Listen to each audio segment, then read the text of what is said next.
Police ने बंधक बनाकर अपहरण और 10 लाख की फिरौती मामले में वारदात में शामिल 5 लोगों को गिरफ्तार कर मामले का खुलासा कर दिया है। सब इंस्पेक्टर जसवंत सिंह की माने तो अपहरण और फिरौती के मास्टरमाइंड राजस्थान के रहने वाले दिनेश चौधरी, अजमेर की रहने वाली तन्नू शर्मा उर्फ नीलम, अक्षय भट्ट और हरियाणा के महेंद्रगढ़ के रहने वाले नितिन और आशु को गिरफ्तार कर मामले का खुलासा कर दिया है। वहीं इस मामले में जांचकर्ता जसवंत सिंह की माने तो अब 10 लाख की फिरौती की साजिश जयपुर के रहने वाले दिनेश चौधरी ने रच साजिश को अंजाम दिया था। जानते हैं पूरा मामला क्या है। जेल से मिली थी हनी टैप और फिरौती की जानकारी। जेल से बाहर आते ही दिनेश चौधरी ने रच डाली 37 वर्षीय युवक के अपहरण और फिरौती की साजिश। पुलिस की माने तो दिनेश चौधरी ने तन्नू शर्मा का फेक अकाउंट बना दिया और सोशल मीडिया के माध्यम से कई युवकों को फ्रेंड रिक्वेस्ट भेज सर्विस कॉल गर्ल के नाम पर मैसेज भेजते थे। बस इसी साजिश का शिकार हुए 37 वर्षीय राकेश, जिसे सेक्टर 29 के ओयो रूम में बुलाया गया और मारपीट की गई, उसके साथ कुकर्म किए गए और फिर उसे बंधक बनाकर अपहरण कर नारनौल ले गए थे। पुलिस की माने तो आरोपी दिनेश चौधरी पर हत्या के प्रयास, लूट, अपहरण जैसे संगीन मामले राजस्थान के कई थानों में दर्ज हैं, जिसमें वे कई बार जेल की हवा खा चुके हैं। एक बार अपना नाम बता दीजिए। मेरा नाम राकेश शर्मा है। आपके साथ क्या कुछ हुआ था, एक बार पूरी घटना बताइए। 30 मई से मेरे पास व्हाट्सएप पर एक मैसेज आया, हाय का मैसेज आया, जिसका रिप्लाई मैंने हेलो में दिया, जिसमें एक लड़की ने मेरे से बात करी, अपना नाम तारा शर्मा बताया। मैंने पूछा मेरा नंबर आपको कहाँ से मिला, क्योंकि मैं वो मेरा वर्किंग नंबर है, मैं कभी इन कामों में यूज़ ही नहीं करता, ना मैं कभी। उन्हें बोला कि ये जस्ट डायल से मिला, आपने मसाज के लिए किया होगा, मसाज के लिए किया था, वहाँ से मेरे को जस्ट डायल से नंबर लिया। जस्ट डायल से नाम सुनते ही मैं हो गया कि ठीक है, जस्ट डायल की सर्विस यूज़ करते हैं, तो इनसिक्योर हो गया, मैं सिक्योर हो गया कि ठीक है। तो उसने मेरे को सर्विस के लिए फ़ोन की, सर्विस के लिए मेरे से बात करी कि आपको नाइट चाहिए फुल चाहिए। तो मैंने पूछ लिया कि नाइट भी फुल भी क्या, कब, फ़ोटो आप देंगे सर्विस या आप प्रोवाइड करेंगे या क्या। उसने मेरे को बताया कि मैं ही सर्विस दूंगी, और मैंने कहा आप मेरे को फ़ोटो भेजिए। उसने मेरे को फ़ोटो भी भेजी। मेरी बात होगी उससे 1000 शॉट में, नाइट 1000 शॉट के लिए मेरी बात होगी उससे। पहले उसने फुल नाइट के लिए बोला, फिर 1000 शॉट में मेरी उससे बात हो गई। तो उसने मेरे को 2 दिन के बाद मिलने के लिए बोला, और 2 दिन बाद फिर दोबारा बात हुई।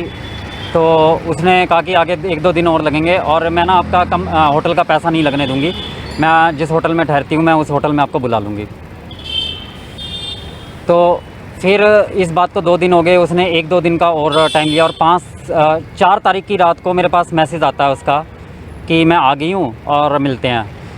रात को 11:30 से मेरे ख्याल से 12:30 बजे के करीब उसके 3 व्हाट्सएप पे फ़ोन आए। ये सारी जो बात हुई मेरी व्हाट्सएप के ऊपर हुई उससे। मैंने उस नंबर को जब वॉइस कॉल में मिलाना चाहा, मगर वो मिला नहीं। तो मैंने उससे पूछा कि तो कहती है नंबर बंद ही रखती हूँ मैं। तो 4 तारीख को मैं उससे मुलाकात नहीं हुई, मैंने, क्योंकि मेरा सो चुका था, मेरे नंबर मैंने अटेंड नहीं किए। अगले दिन मेरी फिर उससे बात हुई, मैंने मैसेज उसको ड्रॉप किया कि सॉरी मैं सो गया था, इसका मैं फ़ोन अटेंड नहीं कर पाया। शाम को कि दोपहर को उसका रिप्लाई आता है कि आप आज मिल सकते हैं। तो मैंने कहा हाँ मिल लेंगे। तो मैंने कहा, वो उसने बोला कि शाम को मिलते हैं। मैं फेज़ 2 में अपना AC का काम कर रहा था। वो काम निपटाने के बाद उसका मैसेज मेरे पास आने लगा कि कितनी देर में फ्री हो गया, आ जाओ आ जाओ आ जाओ। मैंने उसको बोल दिया कि मैं मिलूँगा। तो उसने मेरे को लोकेशन भेज दी। मैं लोकेशन पे पहुँचा उस होटल पे उसने मेरे को बुला लिया और मेरे को बोला कि रिसेप्शन पे आके 301 नंबर कमरे में आ जाओ। तो मैंने कहा आप मेरे को नीचे लेने के लिए आ जाओ, मैं ऐसे ऊपर होटल में नहीं आ रहा। वो मेरे को लेने के लिए वहीं गेट पर भी आई, और मेरे को वो 301 नंबर कमरे में ले गई। वहाँ पे मेरी उससे बात हुई कि आप वो तो नहीं हो जो मेरे को फ़ोटो भेजी थी। तो कहती मैं अपनी फ्रेंड की फ़ोटो भेजी थी, और क्यों मैं आपको अच्छी नहीं लगी। इस तरह से मेरी बात उससे स्टार्ट हुई, और बात करते करते हमारी बात बियर तक आई। उन्होंने कहा कि बियर पिला दो। तो मैं बियर, सामने से बियर लेने के लिए भी चला गया। 2 बियर लेके आया, एक बियर उसने पी, एक बियर मैंने पी। मैंने मना कर दी। वो मेरे को बोली कि मेरे को जल्दी जाना है, तो आप जल्दी निपटा लो। मैंने कहा अगर आपको जल्दी है तो कोई बात नहीं, फिर किसी दिन मिलेंगे। तो यहाँ तक मेरी उससे बात हुई और मैंने कहा चलो कोई दिक्कत नहीं, आज नहीं हो रही कुछ नहीं। मैंने उसको 500 रुपये, 1000 की बात हुई थी, मैंने उसको 500 रुपये मैंने पकड़ा दिए। मैं वहाँ से निकलने लगा, एज़ इट इज़ थे हम। मैं निकलने लगा तो उसने मैसेज ड्रॉप किया, पता नहीं फ़ोन किया, बाथरूम में जाके गेट पर नॉक नॉक की आवाज़ होनी स्टार्ट हुई। तो मैं फ्रीली माइंड था कि ऐसा कुछ नहीं है, कोई आया होगा। उसने गेट खोला, 3 लड़के एकदम से एंटर हुए और मेरे को आते ही साथ मारना स्टार्ट कर दिया। मेरे मुंह में चद्दर दिली और उल्टा गिर के मेरे को पूरा उन्होंने मारना स्टार्ट कर दिया। मेरे मुंह पे नहीं मारा, मुंह पे थप्पड़ मारे, बाकी पेट में मुक्के वगैरह सब कुछ मारा। मैं पूरा एकदम घबरा चुका था। मैं उनसे बोला भी एक को, लास्ट में जब वो हट गए, मैंने कहा यार मेरे को मार क्यों रहे हो, मेरे को गलती बता। कह रहे तू मतलब मेरी मतलब इसके साथ ये मेरे को धोखा दे रही है और तू इसके साथ लगा हुआ है। मैंने कहा भाई तेरे इसने मेरे को बुलाया था बाकायदा, इस तरह बात। मैंने व्हाट्सएप की चैट उसको दिखाई, उसने सडनली मेरे से फ़ोन खोस के और वो व्हाट्सएप की चैट डिलीट कर दी और मेरे को फिर मारना स्टार्ट कर दिया और पूरा दबा के उन्होंने मारना स्टार्ट कर दिया। उन्होंने इतना मेरे को मारा और उस लड़की को मारने का एक्शन किया कि हमारा गलत हो रहा है। फिर उन्होंने मेरे को लड़की के साथ जबरन वो सब, पहले भी उन्होंने नॉर्मल बैठे भी मेरी फ़ोटो खींची, वो वीडियो बनाई और उसके बाद उसके लड़की ने कपड़े उतारे और मेरे भी कपड़े उन्होंने ज़बरदस्ती उतरवाए मेरे को मार के, और उसके ऊपर लेटा के मेरी भी उन्होंने वीडियो बनाई और मेरे को रेप केस में फंसाने के लिए तेरे को रेप के केस में फंसाएंगे, अभी पुलिस बुला रहे हैं, ये कर रहे हैं। मैंने कहा आप बुला लो, कोई बात नहीं, क्योंकि चैट मेरे मन में एक था कि चैट जो डिलीट हुई है वो रिकवर भी होगी, तो इसका आप रेप तो मेरे ऊपर साबित नहीं कर सकोगे। ठीक है, मेरी गलती हुई है कि मैं यहाँ पे आया हूँ। मैं उसके बाद सडनली एक चौथा बंदा एंटर करता है कमरे के अंदर, जिसको ये बुलाते हैं पुलिस वाला कह के। उसको देख के मैं समझ जाता हूँ कि ये पुलिस वाला तो है नहीं है। मैं उसको बोलता हूँ कि महेंद्रगढ़ का ही है, तेरी भाषा से मेरे को पता चल रहा है, ठीक है, मुझे बताओ आपने करना क्या है। ठीक है, तो कह रहा, वो मेरे से बात करता है, मेरे से सारी बात पूछता है, बिल्कुल सिंपैथी गेम मेरे साथ खेलता है, मेरे से बात करता है, मेरे से बिल्कुल प्यार से सारी बात पूछता है, मैं उसको सारी बात बताता हूँ। तो कहता है, वो मेरे को बोलता है अकेले बाथरूम में ले जाके कि तेरे साथ गलत हुआ, तो शरीफ आदमी फंस गया, मैं तो इनको फंस गया, मैं तेरे को बचा लूँगा, तू बस मेरे साथ गाड़ी में बैठ जाओ, मैं तेरे को तेरा सारा सामान दे दूँगा, बीच रास्ते में उतार दूँगा और तू अपना सामान लेके चला जाइयो। मैं उस सिंपैथी गेम में, उससे प्यार में, उसमें फंस गया और मैं उनके साथ जाके वहाँ गाड़ी में बैठ गया। जब मैंने गाड़ी में उनके साथ में बैठते देखा, जब मेरा एक बार सारों को बैठते देखा, मैं जब शक दौड़ गया कि वो हुआ ये, जब ये जीटी रोड के नज़दीक लगने वाले हुए, हाईवे पे नज़दीक लगने वाले हुए, जब मैं समझ गया कि ये मेरे को नहीं उतारेंगे, ये मेरे को कहीं लेके जाएंगे। अब मेरे पास एक मौका था कि जब ये टोल टैक्स पहुँचेंगे मानेसर के, तब मैं शायद बच जाऊँगा अगर मैं गाड़ी को किसी तरह रुकवा दूँ। जैसे ही इन्होंने टोल टैक्स पे पास पहुंचने थे, तो इन्होंने गाड़ी को धीमे कर लिया। मैं समझ गया कि इनकी गाड़ी पे नंबर प्लेट नहीं है और गाड़ी की नंबर प्लेट अंदर पड़ी हुई थी, तो ये टोल टैक्स तो क्रॉस नहीं करेंगे क्योंकि वहाँ पुलिस होगी, बिना नंबर प्लेट के गाड़ी को जाने नहीं दिया जाएगा। इन्होंने सर्विस रोड पे गाड़ी उतारी, मैंने गाड़ी का स्टीयरिंग एकदम जैसे पकड़ना चाहा, इन्होंने पीछे से मेरे को, दोनों ने पकड़ लिया। जो पीछे 2 लड़के बैठे हुए थे, 2 लड़के आगे, लड़की साथ थी। इन्होंने उसके बाद सर्विस रोड से एक सुनसान रास्ते पे ले लिया, वहाँ पे मेरे को उतारा, इन्होंने बहुत मारा वहाँ पे भी मेरे को सुनसान रास्ते पे। उसके बाद मेरे हाथ बांधे, मेरे मुंह बांधा और मेरे को गाड़ी के अंदर घेर लिया। जो पिछली सीट थी जहाँ पे पैर रखते हैं, वहाँ पे मेरे को ऐसे घेर लिया। वहाँ पे मैं उस गाड़ी के नंबर प्लेट को मैं सिर्फ इतना पढ़ पाया, HR 66 पीली रंग की प्लेट थी, यानी कि वो कमर्शियल गाड़ी थी, वो बलेरो गाड़ी थी, पिकअप लाल रंग की गाड़ी थी। उसके बाद जब मेरी आंखें खुली, इन्होंने बीच रास्ते में एक बार दोबारा गाड़ी रोकी है शराब लेने के लिए गाड़ी रोकी है, और मेरा पर्स ही उस टाइम सब कुछ खोस चुके थे, सिर्फ मेरा पर्स मेरे पास था। उस पर्स मेरे खोसा, जब मैं बाथरूम में था, मैंने एक 2000 का नोट बचा के अपनी अंडरवियर में डाल लिया था। मेरे पर्स के अंदर करीबन 5000 समथिंग, 5000 से थोड़े से नीचे मेरे पास पैसे थे। बाकी इन सब के हत्या आगे इन्होंने वहाँ पे बियर ख़रीदी, जो मुझे अब पता चला कि मेरे बैंक, जब मैंने अपना फ्रीज़ करवाया था, 2000 का स्वाइप हुआ था, वो 2000 का इन्होंने मेरे ATM से पेट्रोल डलवाया था अपनी गाड़ी के अंदर। जो मुझे अभी पता चला। तो ये वाईफाई कार्ड था उस टाइम? या नहीं आपका सर, मेरा आपने डेबिट पिन कार्ड, बताया था? Debit card. हाँ, मैंने इन्होंने मेरे मार के पिन वगैरह सब पूछ लिया था सर। ठीक है। उसके बाद कितने तो- पैसे थे आपके अकाउंट में? सर मेरे अकाउंट में लगभग 8,000 रुपये समथिंग थे। उसके बाद लास्ट टाइम मैंने जो पूछा है, मेरे को कंफर्म नहीं है कि कितने थे, मगर मुझे सिर्फ पूछा कि मैंने ये पूछा था कि कितनी स्वाइप हुई है। उन्होंने बताया 6,000 ATM से कैश निकले हैं और 2,000 रुपये का स्वाइप हुआ है। मैंने कहा उसी वक्त मेरा डेबिट मैंने ब्लॉक करवाया था जब मैं वहाँ से बचा था। उसके बाद तो उस वक्त इन्होंने वहाँ रुक के बियर वगैरह पी है और उसके बाद जब मेरी आँख खुली है तो मैं एक जंगल के अंदर था। मैं नहीं जानता था कि मैं नारनौल के अंदर हूँ। मेरे को सिर्फ एक दूर से रेल की आवाज़ आती थी कि रेल गुजर रही है, और कुछ दूर दूर मेरे को लाइटें चमकती थी। मेरे को नहीं पता था कि मैंने भागना भी किधर है, मैं किधर बच के भाग सकता हूँ। सबसे पहले इन्होंने मेरा काम क्या किया, वहाँ पहुँचने के बाद इन्होंने एक और को फ़ोन किया। एक गाड़ी आई HR, उसका नंबर मैंने नोट कर लिया था, HR 35S 3787, HR 35S 3787 I-20 गाड़ी थी वाइट रंग की, जिसके अंदर दो लड़के आए। एक मोटा सा था, भारी सा, और एक छोटा लड़का था, ज़्यादा उम्र का नहीं लग रहा था वो मुझे। वो लड़की उस मोटे लड़के के साथ उस गाड़ी में चली गई और वो जो छोटा लड़का था वहीं रुक गया। इन 5 लड़कों ने मेरे को मारना स्टार्ट कर दिया। सबसे पहले इन्होंने मेरे तलवों पे मारा पूरा, ताकि मैं कहीं भाग ना सकूं। उसके बाद मैं पूरा लंगड़ा रहा था। किस चीज़ से मारा? लठों से जी। तो तलवे मेरे पूरे इन्होंने वो कर दिया, और इन्होंने मेरे को आराम नहीं, ना बैठने दिया ना कि चलाते रहे, ताकि तलियों पे मारा उन्होंने? तलियों पे मारा, ताकि मैं कहीं भाग ना सकूं, कहीं भी वो ना कर सकूं। और मेरे को ये लगातार चलाते रहे, इधर से उधर उस जंगल में चलाते रहे, मूव करते रहे। एक बंदा मेरे साथ या 2 बंदे मेरे साथ मूव करते रहे। फिर दूसरी बार इन्होंने फिर दोबारा से उस कमरे में ले गए। वो एक ट्यूबवेल था, उस कमरे में ले गए और वहाँ पे फिर दोबारा मारा मेरे बैक पे। इन्होंने बुरी तरह मारा इन्होंने। अब मेरी हालत बुरी तरह हो चुकी थी पूरी। इतने में वो जो लड़की उस लड़के के साथ गई थी, वो आ जाते हैं एक बियर की पेटी लेके और खाना लेके। ये खाना पीना स्टार्ट कर देते हैं और मैं वहीं उस मट्टी में लेट जाता हूँ, क्योंकि मेरी हालत बुरी हो चुकी थी बुरी तरह। इन्होंने बियर पीने के बाद इनमें से 3 लड़कों ने मेरे बस से बदतर हो गई। उसके बाद इन्होंने मेरे को बाहर गिरा दिया। मेरे को खाना खाने के लिए दिया नहीं, मेरे से खाया जा सकता था। मेरे को मारने लग गए फिर दोबारा, कभी कोई मारता कभी कोई मारता। पता नहीं कब तक, मेरे को नहीं पता टाइम क्या था क्या नहीं था, कब तक यह होता रहा ऐसे। फिर उसके बाद गाड़ी में इन्होंने मेरे को वापसी बिठाया और मेरे को ले चल लिए।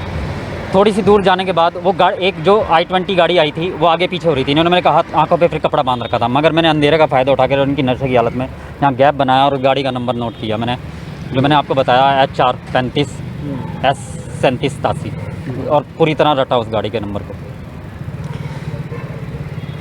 वो गाड़ी कुछ दूर जाने के बाद एक गांव में रुक गई। वहाँ इन्होंने पानी की बोतल ली है, जो मैंने जितना मैंने देखा पानी की बोतल लिया। उस लड़के से उन्होंने बात करी है, और ये चारों लड़के और वो लड़की और मेरे को लेके ये एक जगह और कहीं ट्यूबवेल पे, पता नहीं कौन सी जगह थी, क्या था, ट्यूबवेल था क्या नहीं था वहाँ, क्योंकि वहाँ मेरे को इन्होंने गाड़ी से नीचे नहीं उतारा और गाड़ी के अंदर ही रखा। वहाँ रात इन्होंने बिताई है, पूरी रात वहाँ बिताई है, जब तक सुबह नहीं हो गई। वहाँ मुझे भागने का मौका नहीं मिला बिल्कुल भी। मुझे एक भागने का मौका चाहिए था, जो नहीं मिल पा रहा था अभी तक मेरे को। ये मेरे को सुबह फिर इधर उधर घुमाते घुमाते एक होटल पे ले आए। वहाँ पे भी इन्होंने काफ़ी देर मेरे को नीचे गाड़ी में बैठा के रखा। मुझे नहीं पता था वो होटल समय था उस टाइम पे? सुबह मॉर्निंग, दिन निकल चुका था? दिन निकल चुका था। उस होटल में जब मैंने एंटर किया, इन्होंने मेरे को नॉर्मल कंडीशन में चलने के लिए कहा, जो मेरे लिए नहीं पॉसिबल हो पा रहा था। फिर भी ये मेरे को लेके चले गए ऊपर। पहला कमरा था, इसमें एक लड़की और वो 2 लड़के रुके। दूसरे उससे आगे एक और कमरा था, उस कमरे में इधर साइड में लड़का और इधर साइड में दूसरा लड़का, और बीच में मेरे को लेटा लिया इन्होंने। रात भर ये काम नशा करते रहे और ये सब कुछ करते रहे।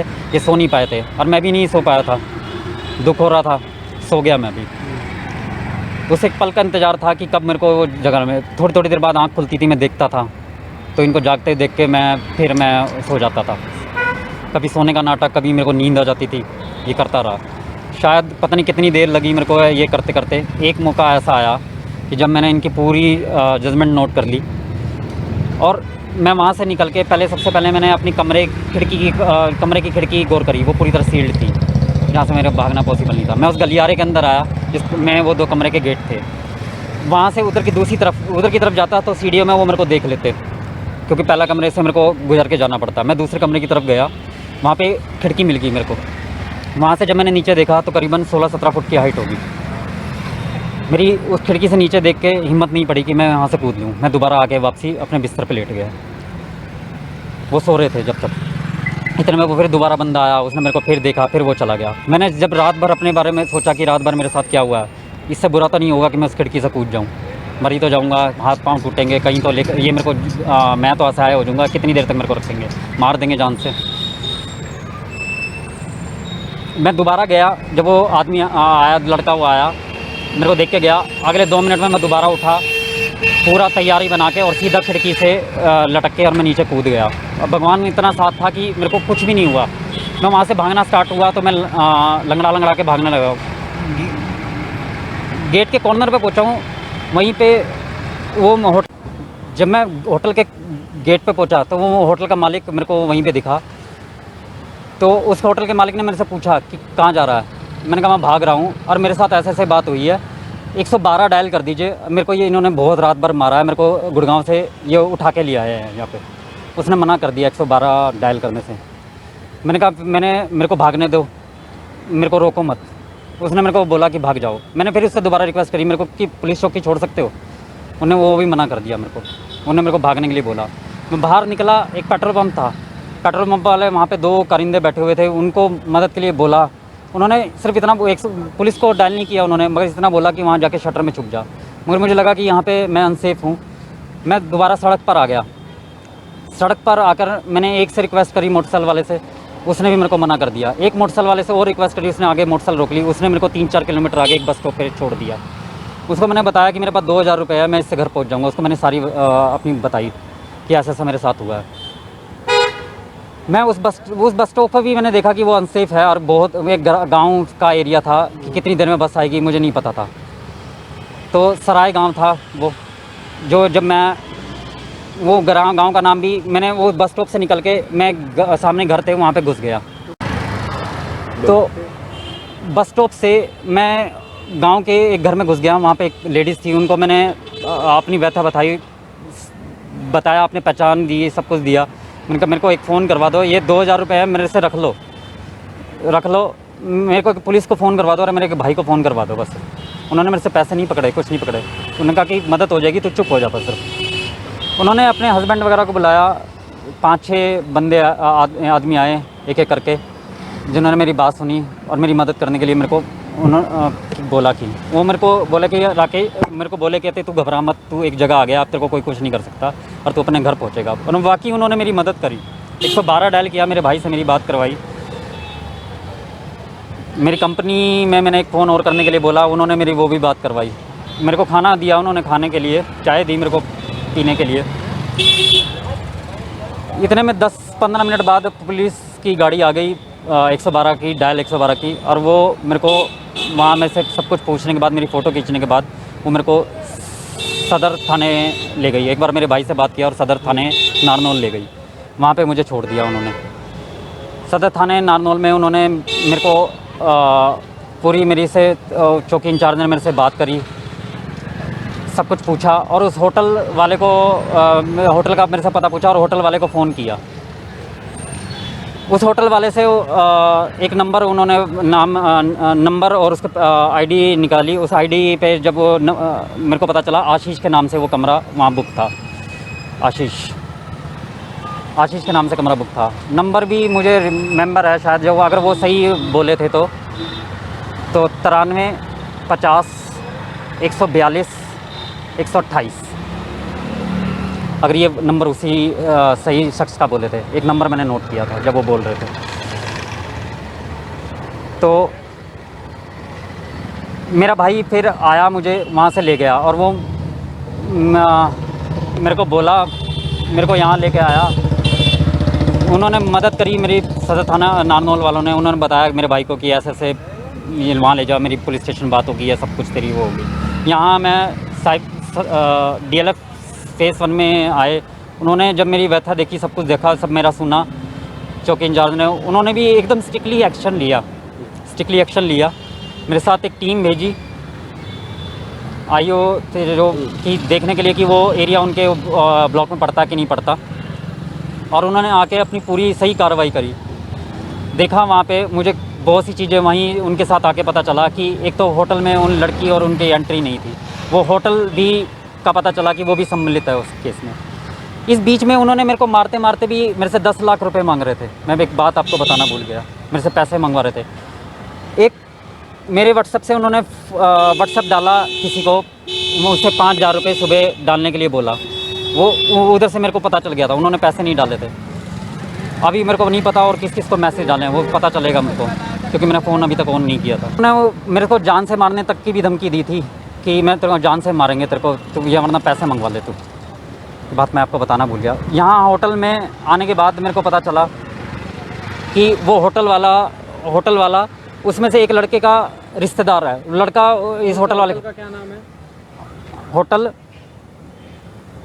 Arjun grand OYO. कहाँ पड़ता है ये सेक्टर 29 में पड़ता है। यानी कि जब वहाँ जाके पता चला ये चक्करपुर चौकी के अंडर आता है। उन्होंने उसी वक्त चक्करपुर चौकी में फ़ोन घुमाया, जो टीम आई थी इमीडिएटली एक्शन लेते हुए। वहाँ की टीम जब तक नहीं वो हिले, जब तक वो टीम वहाँ पे नहीं आ गई। उन्होंने सारा आइडेंटिफाई किया, उनके कैमरे ऑन नहीं थे, उन्होंने उनकी एंट्री नहीं कर रखी थी। पता नहीं कितनों के साथ ऐसा होया होगा, वो भी मुझे लगता है कि वो उसमें सम्मिलित है। जब तक वो मुझे और मेरे भाई को धमका रहे थे, मेरे भाई साथ पे थे, वो होटल वाले भी हमें गलत साबित करने के उसमें थे। पता था मैं सच हूँ, साबित होऊंगा, सच सामने आया उनका। इंचार्ज ने मेरी सारी सब कुछ सुनी, सब कुछ समझा, और उन्होंने बहुत जल्दी स्ट्रिक्टली एक्शन लिया। मैं इंसाफ चाहता हूँ बस मैं। उन्होंने पता नहीं कितनों के साथ ऐसा किया होगा, और आगे आने वाले टाइम में पता नहीं कितना करते हैं। से किसी को भी जानते थे जिन्होंने आपके नहीं, साथ मैं नहीं जानता था, हादसा किया? नहीं जानता था। उस लड़की को पहले से किसी को नहीं जानता था मैं। किन आरोपियों को पुलिस वालों ने गिरफ्तार किया? उनमें से 2 आरोपियों को गिरफ्तार कर लिया, जिसमें से एक को मैं सही पहचानता था, क्योंकि उसके गंजेपन की वजह से। आप क्या न्याय चाहते हैं अब ये बताइए? सर, उनको सख्त से सख्त का मिले, और जितनों को भी पता चले, ताकि कोई करने से घबराए कि किसी के साथ नाजायज़ करना कितना बुरा हो सकता है। कि मेरे साथ क्या हुआ है, क्योंकि मेरे बताने से आपको नहीं पता चलेगा। जब मैं दिखाऊंगा, जब आपको पता चलेगा कि मेरे साथ हुआ क्या है असल में, कितना मैं बेशर्म हो चुका हूँ। अब मुझे कोई शर्मिंदगी नहीं है ये चीज़ दिखाने में भी। अपहरणकर्ताओं को गिरफ्तार किया गुड़गांव पुलिस ने, क्या कुछ मामला है, क्या बताएं? ये हमारे पास 7 तारीख को हमने FIR दर्ज की थी राकेश शर्मा नाम के व्यक्ति की शिकायत पर, और छानबीन के दौरान ये 5 लोगों को हमने गिरफ्तार किया है।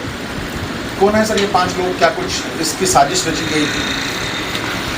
ये बेसिकली जो मुख्य साजिश करता है वो है दिनेश चौधरी, जो कि जयपुर का रहने वाला है। ये कुछ समय पहले किसी 307 के मुकदमे में जेल में बंद था। उस दौरान एक व्यक्ति वहाँ पर इसको मिला जेल के अंदर, वो भी इसी प्रकार के अपहरण के मामले में बंद था, तो इसको उसी से इसने आइडिया लेकर और फिर ये पूरी घटना को अंजाम दिया। कब इस वारदात को अंजाम दिया गया था? एक लड़की का भी इसमें रोल है, कैसे साजिश रची गई? क्या कुछ राकेश शर्मा को कहा गया था? दिनेश चौधरी नाम का जो अक्यूज्ड है इसमें, इसने तन्नू शर्मा नाम की एक लेडी का रोल प्ले करते हुए राकेश शर्मा को व्हाट्सएप के माध्यम से फंसाया, और फिर इसमें इसने अपने दोस्त अक्षय और नीलम नाम की जो लड़की है उसको साथ में लेकर, और 2 इसके और साथी आशीष और नितिन, उनको लेकर अपहरण करके यहाँ से नारनौल ले गए, और वहाँ पर इनसे 10 लाख रुपए की फिरौती मांगी। कितने आरोपी इसमें शामिल रहे सर, और क्या कुछ उनका क्राइम प्रोफाइल है? इसमें 5 आरोपी शामिल हैं, जिसमें एक महिला भी है, और इसमें जो दिनेश चौधरी नाम का व्यक्ति है, ये पहले भी लूट, हत्या और आर्म्स एक्ट और अपहरण के मामलों में शामिल रहा है, जिसके विरुद्ध जयपुर में पहले से अभियोग अंकित है। कितने की फिरौती के लिए अपहरण किया गया था? इन्होंने इससे 10 लाख रुपए की मांग की थी, परंतु रात का समय होने के कारण इसने कहा कि मैं इस समय तो कोई मेरा फ़ोन नहीं उठाएगा, मैं सुबह जितना भी इंतजाम होगा मैं करा दूंगा। इन बिटवीन फिर ये वहाँ से भाग गया। किन की धारा में मामला दर्ज किया गया है? ये धारा है 325, 365, 394, 377, 387, 506, 511 IPC के अनुसार दर्ज किया गया। की लेटेस्ट खबरें जानने के लिए चैनल को सब्सक्राइब और बेल आइकन को प्रेस करना ना भूलें।